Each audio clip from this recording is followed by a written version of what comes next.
All right, my name is Dan Nanni. I'm the lead designer at Boss Key Productions working on LawBreakers. So Dan, talk about what you're showing here at E3. So we're showing off LawBreakers right now. It's almost ready for release on August 8th. Right now we're showing it off on the PS4, which is one of our new announces, and we're showing off our Blitzball game mode with the almost complete arsenal of characters, weapons, abilities ready to go. So talk about these different game modes. It sounds like there's a lot of way to play this game. Yeah, so we're a very sports-inspired company. We love sports, and we love watching lots of different forms of it. And that's been the inspiration for all of our game modes. Our game modes, we want to inject something. We want you to start it with an intuitive layer. I know how to play one flag CTF or a domination style mode. Then we got to twist that up because we're just bored of making the same things over and over again.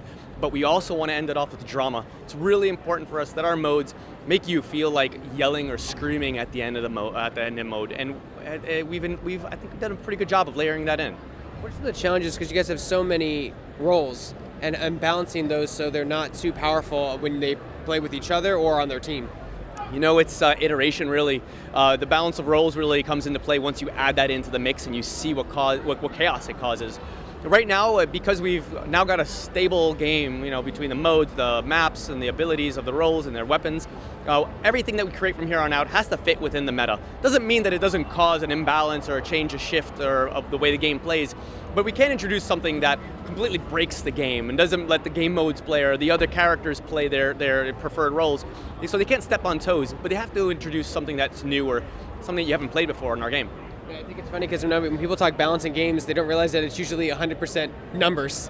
It's just too far, it's too strong, it's too short, it's not strong enough, and you have to tweak those numbers perfectly to make sure that nothing stays broken or stays OP. Yeah, balance is a relative thing.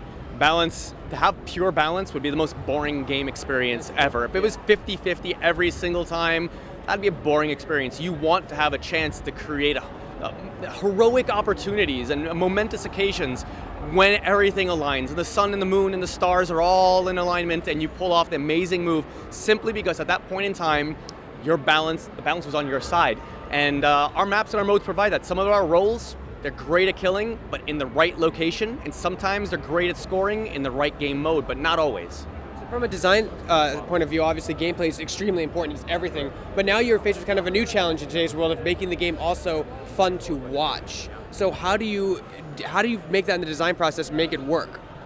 It's it's tough. I think it's when you watch any sport, it's about an aspirational moment. I'm watching my favorite player dive and catch a ball as soon as it's about to hit a home run, hand over, but I understand it. It makes sense to me. I could slam dunk from half court.